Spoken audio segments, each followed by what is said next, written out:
Before I throw the fender liners back in this Maybach, let's take a look at what goes on behind the fender liners. So on this car, just got done putting in front struts, lower control arms, both sides. See the struts are leaking, all the hydraulic fluid leaked out of here.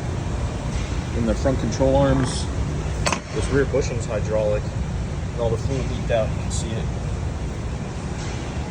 So starting the back here on the driver's or passenger side. This right here, that's the antenna and receiver for the tire pressure sensor, the TPMS system. Got the alarm siren up there. It's all tucked in so you can't really get to it easily. So if someone tries to cut the alarm, you cut the wires, what actually happens is there's a battery inside the alarm siren and it'll go off. These right here are the AC lines for the rear AC on the car. They come from the rear compressor. Since the car has two compressors, on the passenger side is the one that goes to the rear. Right here you got all the wiring for the one's for the strut, and the others are for tire pressure or wheel speed sensor and the brake wear sensor. Take a look at the strut here. This is called a DC aromatic, which stands for dual chamber. So to make it ride softer, there's a valve in here that opens up and connects these two chambers, which acts as a softer spring since there's more air volume. You got the aromatic compressor reservoir right here. So when the aromatic compressor runs, it fills this compressor or this tank with compressed air. Right here's the actual compressor. You can see it's mounted on springs, so it doesn't vibrate the whole chassis when it's running. This is the pump for the secondary air injection, also called smog pump sometimes. So a cold start, that blows air into the engine, into the exhaust system, which heats the cabs up faster. This is one of the SPC brake systems on this car. So you can see it from here. This is a pressure reservoir. So when the pump runs, it builds extra pressure in there, and that's how it controls the braking. You got the back of the headlight, the module here converts the high voltage for the xenon lights. Let's see if you can see it. I'll be able to show you on the other side a little easier. Ground for a bunch of the different circuits on the car. And then obviously you can see the two brake calipers because it has two brake systems. You can kind of see some of the frame rail right here as well. Subframe bushings, these are hydraulic filled too. Here's the other one.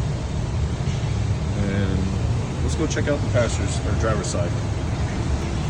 Alright, so here's the driver's side. Take a look at the rear of the driver's side. You can see the antenna for TPMS right there. This right here is called a dual valve. So this goes to the rear of the car for the rear heat system. So the way you get a temperature differential from the one side to the other is these two valves. One could close, one could open, so you could have heat on one side and not on the other side. There's a booster pump right here, and this could also run the coolant when the car's off. So you can have heat in the back even when the car's off. Again, you got your strut, the dual chamber. There's the level sensor. It's attached to the front control arm. This is used for the aromatic suspension level, and then also for the headlights. You see the xenon headlights move up and down. Gets the signal from there. The two brake calipers. The other SBC system is right here. You got your washer reservoir and two pumps. The smaller pumps for the headlights, or the windshield, and the bigger pumps for the headlights. This one has less pressure but more volume, so it's higher pressure. Level sensors right here. You got your driver's side headlight here. You take a look at this right here, that's the motor that lifts it up and down.